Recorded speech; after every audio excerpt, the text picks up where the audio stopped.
দর্শক আমন্ত্রণ যমুনা ডেস্কে শুরুতে জানিয়ে দেব শিরোনামগুলো।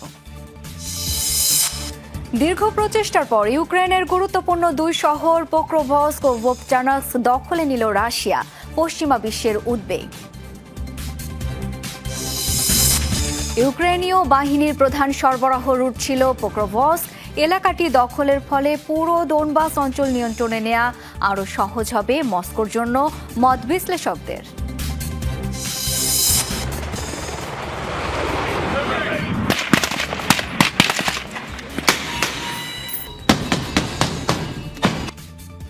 ভেনেজুয়েলাকে ঘিরে যুদ্ধের ব্যাপক প্রস্তুতি যুক্তরাষ্ট্রের।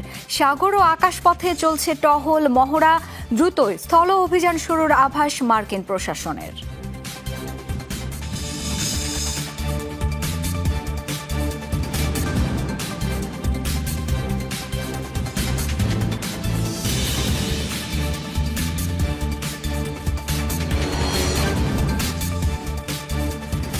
দর্শক আমন্ত্রণ যমুনা ডেস্কে এতক্ষণ শিরোনাম দেখছিলেন, আপনাদের সাথে আছি আমি শাওন দত্ত। নতুন মোড় নিয়েছে রাশিয়া ইউক্রেন যুদ্ধের। দীর্ঘ প্রচেষ্টার পর অবশেষে ইউক্রেনের পূর্বাঞ্চলীয় শহর পোক্রোভস্কের নিয়ন্ত্রণ নিয়েছে রাশিয়া। দখলে এসেছে উত্তর পূর্বাঞ্চলের আরেক শহর ভোপচানস্ক। সোমবার এই তথ্য জানান প্রেসিডেন্ট ভ্লাদিমির পুতিন। এর মধ্য দিয়ে যুদ্ধে নিজেদের অবস্থান আরও শক্ত হয়েছে মস্কোর, তবে ইউক্রেনের পক্ষ থেকে কোনো মন্তব্য আসেনি এখনো।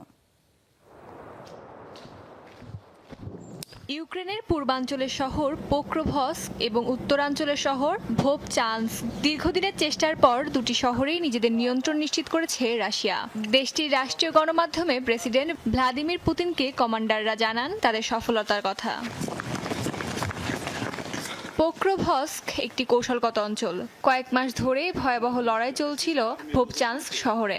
রাশিয়ার দাবি শহর দুটি দখলের মাধ্যমে যুদ্ধে অবস্থান আরও শক্ত হবে তাদের। সোমবার এক সংবাদ সম্মেলনে বিষয়টি নিশ্চিত করেছেন প্রেসিডেন্ট পুতিন। এ সময় শহর দুটি দখলের গুরুত্ব নিয়েও আলোচনা করেন তিনি। আমরা পোক্রোভস্ক ও ভোপচানস্ক শহর দুটি দখল করেছি। এটি খুবই গুরুত্বপূর্ণ। বিশেষ সামরিক অভিযানের শুরুতে আমরা যে কাজগুলি প্রাথমিকভাবে নির্ধারণ করেছিলাম সেগুলো করতে সুবিধা হবে এবার। দিমিত্রভেও শত্রু ইউনিটগুলোকে ধ্বংস করে চলেছে আমাদের সৈন্যরা। শহর দুটি দখলের ব্যাপারে ইউক্রেনের পক্ষ থেকে এখনো কোনো মন্তব্য আসেনি। এখনো প্রতিরোধ এবং পুনরুদ্ধারের চেষ্টা চালিয়ে যাচ্ছে তারা। তবে রাশিয়ার এই দখলদারিত্বে উদ্বিগ্ন পশ্চিমা বিশ্ব। শান্তি আলোচনার উদ্যোগ চললেও যুদ্ধ থামার কোনো লক্ষণ দেখা যাচ্ছে না এখনো। অস্মিতা বিশ্বাস, যমুনা নিউজ। ছোট শহর হলেও রাশিয়া ইউক্রেনের দীর্ঘ যুদ্ধের যেন কেন্দ্রবিন্দুতে পরিণত হয়েছিল পোক্রোভস্ক।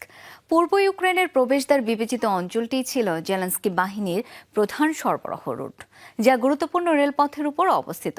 সংযোগ রয়েছে অন্যান্য সামরিক কেন্দ্রের সাথেও। পোক্রোভস্ক দখলের ফলে পুরো দোনবাস অঞ্চল নিয়ন্ত্রণে নেওয়া আরও সহজ হবে মস্কোর জন্য, এমনটাই বলছে বিশ্লেষকরা। পূর্ব ইউক্রেনের মাত্র ৩০ বর্গ কিলোমিটারের এক শহর পোক্রোভস্ক ছোট হলেও প্রায় ৪ বছর ধরে চলা যুদ্ধে সামরিকভাবে অত্যন্ত গুরুত্বপূর্ণ অঞ্চলটি। পূর্ব ইউক্রেনের প্রবেশের দরজা হিসেবে বিবেচিত হয় এই শহর। এর উপর দিয়েই কৌশলগত গুরুত্বপূর্ণ দোনেৎস্ক ও লুহান্স শহরে মেলে প্রবেশাধিকার। এই পথেই অঞ্চলটির প্রধান সামরিক সরবরাহ রুট এবং রেলওয়ে কেন্দ্র, যা অন্যান্য সামরিক ঘাঁটির সাথে সংযুক্ত। এখন রসদ সরবরাহ ইউক্রেনীয় সেনাদের জন্য আরো কঠিন হয়ে পড়বে। অঞ্চলটির দখল নেওয়া মানে হলো রাশিয়ার সেনারা এই সমস্ত অঞ্চলে প্রবেশ করতে পারবে, অর্থাৎ ইউক্রেনীয় বাহিনীর পক্ষে প্রতিরক্ষা ক্রমশ কঠিন হয়ে উঠবে।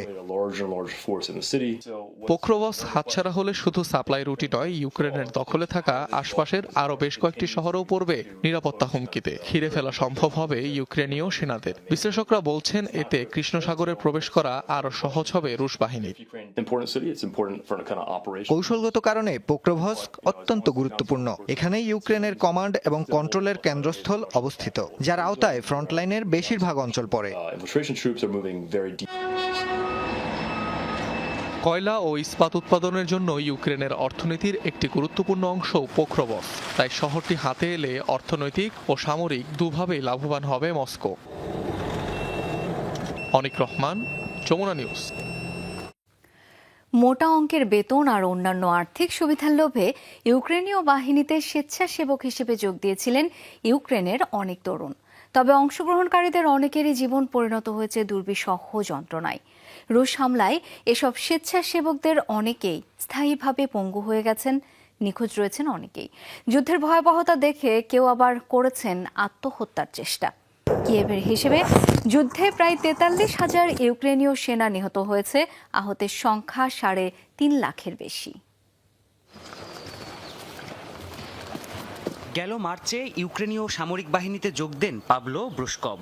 একদিকে রুশ আগ্রাসনের বিরুদ্ধে লড়াই, অন্যদিকে বাড়তি আয়ের আশায় স্বেচ্ছাসেবক হিসেবে অংশ নেন যুদ্ধে। তবে মাত্র ৩ মাসের ব্যবধানে সে স্বপ্ন চুরমার হয়ে যায়। দোনেস্কের যুদ্ধক্ষেত্রে ২ পায়ে গুলিবদ্ধ হন তিনি। মাত্র ২০ বছর বয়সেই বরণ করে নিতে হয় পঙ্গুত্ব। সে সময় প্রচন্ড গোলাগুলি চলছিল, আশেপাশে একের পর এক বিস্ফোরণ ঘটছিল। ভাগ্য ভালো যে একটি কাদা ভর্তি গর্তে পড়ে গিয়েছিলাম আমি, এতেই প্রাণে বেঁচে যাই। তবে মৃত্যুকে ভয় পাইনি, ভয় ছিল স্ত্রী আর সন্তানকে আর কখনো দেখতে না পাওয়ার। ব্রুশকভ প্রাণে বাঁচলেও তার সবচেয়ে ঘনিষ্ঠ বন্ধু ইয়েভহেন ইয়োশচেঙ্কো এতটা সৌভাগ্যবান ছিল না। প্রথমে একবার আহত হওয়ার পর জুলাইয়ের মাঝামাঝিতে আবারও যুদ্ধে ফিরে যান তিনি। ড্রোন হামলায় তার মৃত্যুর খবর পাওয়া যায়। সেনাবাহিনীর এক ব্যক্তির সাথে আমার হোয়াটসঅ্যাপে যোগাযোগ হয়। সে জানায় আমার ভাই নাকি ড্রোন হামলায় মারা গিয়েছে। তবে আমার মন এ কথা বিশ্বাস করেনি।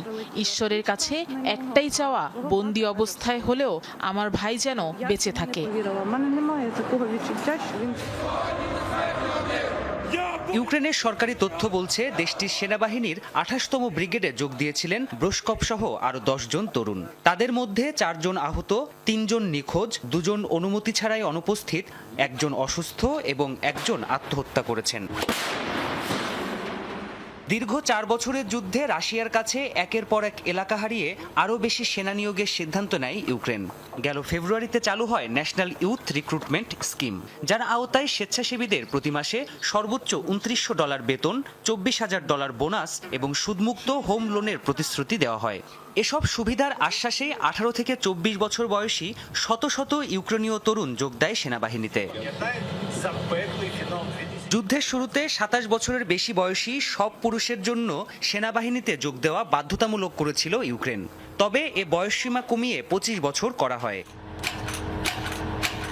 প্রাণপ্রতিম কুণ্ডু, যমুনা নিউজ। দীর্ঘ ৪ বছর পর আবারও দুদিনের রাষ্ট্রীয় সফরে ভারত যাচ্ছেন রুশ প্রেসিডেন্ট ভ্লাদিমির পুতিন। আগামী বৃহস্পতিবার ভারতের প্রধানমন্ত্রী নরেন্দ্র মোদীর সাথে একটি সম্মেলনে যোগ দেবেন তিনি। সাথে থাকবেন রুশ প্রতিরক্ষা মন্ত্রী আন্দ্রেই বেলোভস সহ রুশ ব্যবসায়ীদের একটি বড় প্রতিনিধি দল। মস্কো দিল্লির মধ্যকার সুসম্পর্ক আরও বেশি জোরদার করতেই মূলত ভারতে যাবেন পুতিন। এই সফরে দিল্লির সাথে পুনরায় দিল্লির সাথে জ্বালানি আর প্রতিরক্ষা খাতে নতুন চুক্তি করতে চাইছেন তিনি। যুক্তরাষ্ট্রের চাপের মাঝেই আরও বেশি রুশ তেল, ক্ষেপণাস্ত্র ব্যবস্থা ও যুদ্ধ বিমান কিনতে দিল্লিকে প্রস্তাব দেবে মস্কো। ২০২২ সালে ইউক্রেন যুদ্ধ শুরুর পর থেকে রুশ তেলের সর্বোচ্চ ক্রেতা ছিল ভারত। তবে যুক্তরাষ্ট্রের নিষেধাজ্ঞার হুমকিতে চলতি মাসে ভারতে অপরিশোধিত রুশ তেল রপ্তানি উল্লেখযোগ্য হারে কমে আসে। আবারও সামরিক পোশাকে দেখা গেল রাশিয়ার প্রেসিডেন্ট ভ্লাদিমির পুতিনকে। সেই ভিডিও প্রকাশ করেছে মস্কো। উচ্চপদস্থ সামরিক কর্মকর্তা সহ দেশটির ফ্রন্ট লাইনের গোপন এক কমান্ড সেন্টার পরিদর্শন করেন তিনি। এ সময় যুদ্ধকালীন পরিস্থিতি নিয়ে তাকে ব্রিফ করেন সেনাপ্রধান জেনারেল ভ্যালেরি গেরাসিমভ। পরে কমান্ড সেন্টারে বসে বিভিন্ন নির্দেশনা দেন রুশ প্রেসিডেন্ট। এ সময় ইউক্রেনের পোক্রোভস্ক সম্পূর্ণ দখলে নেয় রুশ সেনাদের প্রশংসা করেন ভ্লাদিমির পুতিন। এর আগেও বিভিন্ন সময়ে সামরিক পোশাকে মহড়া কিংবা কমান্ড সেন্টার পরিদর্শন করেছেন তিনি। চলমান মামলা থেকে ইসরায়েলের প্রধানমন্ত্রী বেনিয়ামিন নেতানিয়াহুকে দায় মুক্তি দেয়া হবে বলে ইঙ্গিত দিয়েছেন প্রেসিডেন্ট আইজ্যাক হারজগ। সোমবার এক বিবৃতিতে তিনি বলেন, ইসরায়েল ও সমাজের স্বার্থকে সর্বোচ্চ প্রাধান্য দিয়ে নেওয়া হবে সিদ্ধান্ত। অনেকে তার সিদ্ধান্তে অসন্তুষ্ট হলেও দেশের জন্য যা ভালো তাই বিবেচনা করবেন তিনি। চলমান দুর্নীতির মামলাগুলো থেকে অব্যাহতি পেতে রোববার প্রেসিডেন্ট আইজ্যাক হারজগের কাছে ক্ষমা প্রার্থনা করে চিঠি পাঠান প্রধানমন্ত্রী বেনিয়ামিন নেতানিয়াহু। ভিডিও বার্তায় বলেন, বলেন, মামলা মোকাবেলায় প্রস্তুত থাকলেও জাতীয় স্বার্থে বদল করেছেন সিদ্ধান্ত। 5 বছর ধরে ঘুষ, জালিয়াতি ও ক্ষমতার অপব্যবহারের অভিযোগে একাধিক মামলায় বিচার চলছে ইসরায়েলি প্রধানমন্ত্রীর। যদিও সব অভিযোগ অস্বীকার করেছেন নেতানিয়াহু।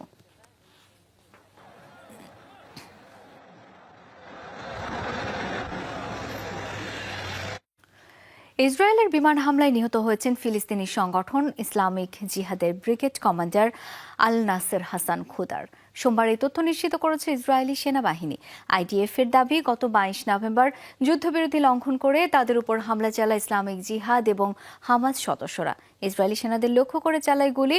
এর জেরে গাজা জুড়ে হামাস ও ইসলামিক জিহাদের শীর্ষ নেতাদের বিরুদ্ধে ধারাবাহিক অভিযান চালিয়ে যাচ্ছে আইডিএফ। 2023 সালের 7 অক্টোবরের হামলায় জড়িত বেশ কয়েকজন হামাস কমান্ডার নিহতের কথাও জানিয়েছে। যুদ্ধবিরতির পরও গাজায় নিয়মিত আগ্রাসন চালিয়ে যাচ্ছে আইডিএফ।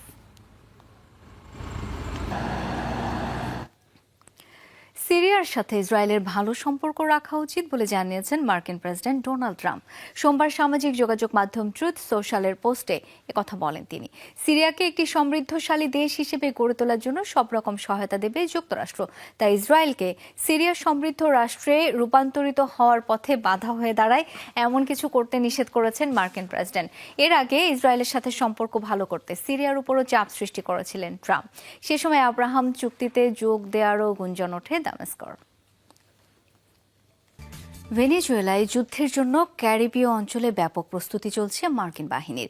পুয়ের্তো রিকোর মার্কিন ঘাঁটিতে নতুন করে মোতায়েন করা হয়েছে বিভিন্ন ধরনের ফাইটার জেট এবং সামরিক বিমান। অন্যদিকে ভেনেজুয়েলার সমুদ্রসীমার কাছেই মোতায়েন রয়েছে শক্তিশালী নৌবহর জেরাল্ড আর ফোর্ড।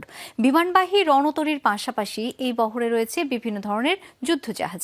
যদিও আতঙ্কের মাঝেই জনগণের মনোবল ধরে রাখতে সর্বোচ্চ চেষ্টা চালাচ্ছেন ভেনেজুয়েলার president Nicolas Maduro. Harrier fighter jet মার্কিন মেরিন বাহিনীর অন্যতম শক্তি হিসেবে বিবেচিত এই যুদ্ধবিমান। গেল সপ্তাহে পুয়ের্তো রিকোয় অবস্থিত মার্কিন নৌঘাঁটি রুজভেল্ট রোডসে পৌঁছায় এই ফাইটার জেটের একটি বহর। এরপর থেকেই চলছে মহড়া। অন্যদিকে পুয়ের্তো রিকোর মের্সেডিটা আন্তর্জাতিক বিমানবন্দরে ব্যস্ত সময় পার করছে মার্কিন সামরিক বাহিনীর সদস্যরা। কিছুক্ষণ পরপরই অবতরণ করছে সামরিক বিমান, যাতে রয়েছে যুক্তরাষ্ট্র থেকে পাঠানো বিভিন্ন ধরনের সমরাস্ত্র এবং সামরিক সরঞ্জাম। অন্যদিকে সমুদ্র সীমায় চলছে নৌটহল। বহুল আলোচিত এই বহরে রয়েছে জেরাল্ড আর ফোর্ড বিমানবাহী রণতরী। এর পাশাপাশি রয়েছে বিভিন্ন ধরনের missile cruiser, destroyer, anti missile ship সহ বিভিন্ন ধরনের যুদ্ধজাহাজ। ভেনেজুয়েলাকে ঘিরে একদিকে চলছে মার্কিন সামরিক বাহিনীর যুদ্ধের জোর প্রস্তুতি, অন্যদিকে মার্কো রুবিও, পিট হেগজেট সহ জাতীয় নিরাপত্তা দলের প্রতিনিধিদের সাথে আলোচনায় মার্কিন প্রেসিডেন্ট ডোনাল্ড ট্রাম্প। তবে বৈঠকের বিস্তারিত প্রকাশ করেনি ওয়াশিংটন। সম্প্রতি ভেনেজুয়েলার আকাশসীমা বন্ধ রাখার নির্দেশও দেন ট্রাম্প। এসবের জেরে ধারণা করা হচ্ছে হয়তো দ্রুতই ভেনেজুয়েলায় স্থল অভিযান শুরু করবে মার্কিন প্রশাসন। স্বচ্ছতার স্বার্থে আমি নিশ্চিত করতে পারি যে প্রেসিডেন্ট এই বিষয়টি সহ আরো অনেক বিষয়ে তার জাতীয় নিরাপত্তা দলের সঙ্গে বৈঠক করছেন। তিনি নিয়মিতই জাতীয় নিরাপত্তা দলের সঙ্গে বৈঠক করেন। তিনি সশস্ত্র বাহিনীর সর্বাধিনায়ক। সারা বিশ্বে শান্তি নিশ্চিত করা তার দায়িত্বের অংশ। Admiral Bradley worked well within his তবে ভেনেজুয়েলার প্রেসিডেন্ট যেন এসবের তোয়াক্কাই করছেন না। ইয়েস পিস নো ওয়ার নামের রিমিক্স গানে দিব্যি কোমর দোলাতে দেখা যায় তাকে। মূলত এসব করে নিজ দেশের মানুষের মনোবল ধরে রাখতে চাইছেন মাদুরো। আমার কাছে মার্কিন সাম্রাজ্যের জন্য একটি খারাপ খবর আছে, আর আমার দেশের মানুষের জন্য আছে সুসংবাদ। সেটি হলো মাদুরো একা নয়, এদেশের অসাধারণ জনগণ আগামী বছরগুলো এমনকি দশক জুড়ে হলেও এই মাতৃভূমির জন্য লড়াই করতে প্রস্তুত। গেল কয়েক সপ্তাহ ধরে যুক্তরাষ্ট্র ভেনেজুয়েলা উত্তেজনা চরমে পৌঁছেছে। ক্যারিবিয়ান অঞ্চলে মাদক পাচারকারী চক্রের সাথে ভেনেজুয়েলার প্রেসিডেন্টের যোগাযোগ আছে বলে অভিযোগ করছে ট্রাম্প প্রশাসন, যার জেরে অঞ্চলটিতে সামরিক তৎপরতা বাড়াচ্ছে ওয়াশিংটন। তবে যুক্তরাষ্ট্রের এ দাবি প্রত্যাখ্যান করেছেন Nicolas Maduro. Pranpratim Kundu, Jamuna news. যুক্তরাষ্ট্রের মিসৌরিতে তুষার ঝড়ের কারণে ভয়াবহ সড়ক দুর্ঘটনা হয়েছে। ক্ষতিগ্রস্ত হয়েছে অন্তত 70টি যানবাহন। থ্যাঙ্কসগিভিং ডের ছুটির পর মৌসুমের প্রথম বড় তুষার ঝড়ের মুখোমুখি হয় দেশটির উত্তর পূর্বাঞ্চল। এ সময় রাস্তা ঢেকে যায় বরফে। ট্রাক এবং গাড়ির সংঘর্ষ হলে তাতে ধাক্কা লাগে একের পর এক গাড়ির। হাইওয়ের একটি ফুটেজে দেখা যায় মাইলের পর মাইল গাড়ি আটকে আছে এলোমেলোভাবে। সড়ক জুড়ে দেখা দেয় যানজট, তবে কোনো হতাহতের খবর জানা যায়নি এখনো। এরই মধ্যে বেশ কয়েকটি এলাকায় সতর্কতা জারি করেছে প্রশাসন।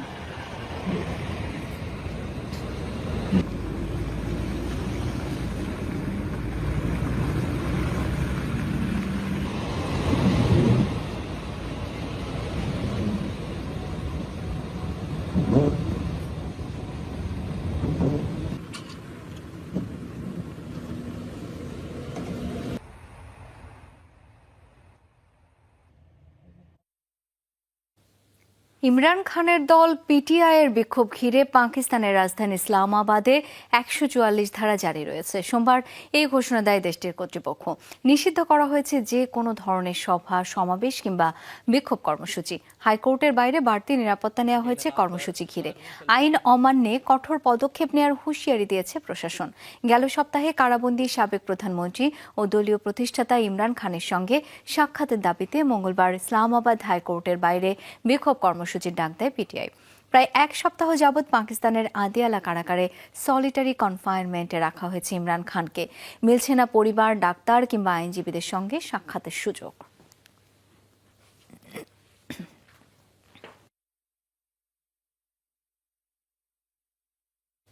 পেরুর আমাজন অঞ্চলে ভূমিধসের কারণে নৌকাডুবিতে নিহত হয়েছে কমপক্ষে ১৩ জন, আহত হয়েছে ২০ জন।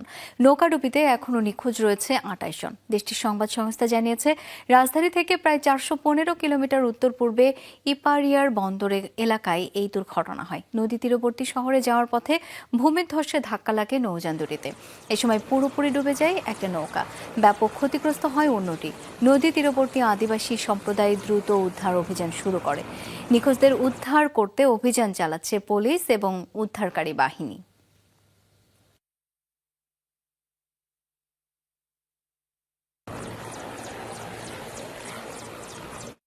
এবার স্যাটেলাইট ইমেজে ধরা পড়ল দক্ষিণ ও দক্ষিণ পূর্ব এশিয়ার বন্যার ভয়াবহতা। দুর্যোগের আগের এবং পরের বেশ কয়েকটি স্যাটেলাইট চিত্র প্রকাশ করেছে একটি সংস্থা। এতে ফুটে উঠেছে বন্যা ও ভূমিধ্বসজনিত অঞ্চলটির ধ্বংসের মাত্রা। ছবিতে ইন্দোনেশিয়া ও শ্রীলঙ্কার বেশ কিছু অঞ্চলের অ্যারিয়াল ভিউ দেখানো হয়, যাতে বন্যার পর পানিতে সম্পূর্ণ নিমজ্জিত অবস্থায় দেখা যায় এলাকাগুলোকে। পুরোপুরি পানিতে তলিয়ে যাওয়া অবস্থায় দেখতে পাওয়া যায় বহু আবাসিক স্থাপনা, বনাঞ্চল এবং আবাদি জমিতেও বন্যার তাণ্ডবের দৃশ্য দেখা যায় স্যাটেলাইট ইমেজগুলোতে। সাম্প্রতিক বছরগুলোর মধ্যে সবচেয়ে ভয়াবহ বন্যা ভূমিধ্বসজনিত দুর্যোগের কবলে দক্ষিণ ও দক্ষিণ পূর্ব এশিয়ার কয়েকটি দেশ, যার মধ্যে রয়েছে শ্রীলঙ্কা, ইন্দোনেশিয়া, থাইল্যান্ড ও মালয়েশিয়া। স্যামসাং উন্মোচন করল প্রথম multifolding smartphone Galaxy Z trifold. 3টি প্যানেল খুলে ট্যাবলেট আকারের বড় স্ক্রিনে পরিণত হয় ডিভাইসটি, যা ফোল্ডেবল ফোন বাজারে স্যামসাং এর নতুন বাজি হিসেবে দেখছেন বিশ্লেষকরা। দাম ও প্রযুক্তিগত জটিলতার কারণে আপাতত সীমিত গ্রাহকরাই হাতে পাবেন মোবাইলটি। স্যামসাং ইলেকট্রনিক্স উন্মোচন করলো প্রথম multifolding smartphone Galaxy Z TriFold. Foldable ফোনের বাজারে নিজেদের দাপট ধরে রাখতে এ উদ্যোগকে বড় পদক্ষেপ হিসেবে দেখছেন বিশ্লেষকরা। দুটি নয়, একসঙ্গে 3টি স্ক্রিন খুললে ট্যাবলেট আকারের ডিসপ্লেতে পরিণত হয় স্যামসাং এর নতুন এই ফোন। মঙ্গলবার দক্ষিণ কোরিয়ায় আনুষ্ঠানিকভাবে উন্মোচন করা হয়েছে কোম্পানিটির প্রথম মাল্টিফোল্ডিং স্মার্টফোনটি। ফোনটি খুললে পাওয়া যায় 10 ইঞ্চির একটি বড় স্ক্রিন, যা গ্যালাক্সি জেড ফোল্ড 7 এর তুলনায় 25% বড়। স্যামসাং জানিয়েছে, তাদের ফ্ল্যাগশিপ সিরিজের মধ্যে ট্রাইফোল্ডেই থাকছে সবচেয়ে বড় ব্যাটারি।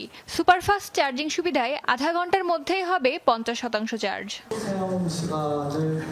ডিভাইসটির দাম নির্ধারণ করা হয়েছে বাংলাদেশি টাকায় প্রায় 2,70,000। দাম এবং উৎপাদন জটিলতার কারণে বাজারের বড় অংশ ধরতে পারবে না স্যামসাং, বরং প্রযুক্তি উৎসাহী নির্বাচিত গ্রাহকরাই আপাতত হাতে পাবেন এই বিশেষ সিরিজ। ফোল্ডেবল বাজার সামনের দিনগুলোতে আরও বাড়বে। বিশেষ করে এই ট্রাইফোল্ড মডেল পুরো সেগমেন্টে নতুন মাত্রা যোগ করবে এবং প্রবৃদ্ধি আরও ত্বরান্বিত করবে। ট্রাইফোল্ডটি তৈরি হচ্ছে দক্ষিণ কোরিয়াতেই। 12 ডিসেম্বর স্থানীয় বাজারে বিক্রি শুরু হবে। এরপর চলতি বছরের মধ্যেই সিঙ্গাপুর, তাইওয়ান এবং সংযুক্ত আরব আমিরাতে পৌঁছানোর পরিকল্পনা। আগামী বছরের শুরুতে যুক্তরাষ্ট্রের বাজারেও আসতে পারে ডিভাইসটি। ফোল্ডেবল ফোনের বাজারে বাড়ছে চীনের নির্মাতাদের প্রভাব। এই পরিস্থিতিতে মাল্টি ফোল্ডিং প্রযুক্তি দিয়ে প্রতিযোগিতায় নতুন সুবিধা পেতে চায় স্যামসাং। অস্মিতা বিশ্বাস, যমুনা নিউজ। সুদানের বাবা নুসা শহরের পূর্ণ নিয়ন্ত্রণ নিয়েছে দেশটির আধা সামরিক বাহিনী আরএসএফ। সোমবার সামাজিক মাধ্যমে প্রকাশিত এক ভিডিওতে আরএসএফ সদস্যদের গুলি ছুড়ে উল্লাস করতে দেখা যায়। বাবা নুসায় অবস্থিত সুদান সেনাবাহিনীর 22তম এসএএফ ইনফ্যান্ট্রি ডিভিশনের প্রধান ফটকের সামনেই ধারণ করা হয় এই ভিডিও। সুদানের পশ্চিম কোরদোফান রাজ্যের তেল সমৃদ্ধ এই বাবা নুসা এলাকাতেই রয়েছে দেশটির গুরুত্বপূর্ণ পরিবহন কেন্দ্র। আরএসএফ ও সুদান সেনাবাহিনীর মধ্যে 3 বছর ধরে চলমান যুদ্ধে সবশেষ এখানেই যুদ্ধে জড়ায় দুই পক্ষ।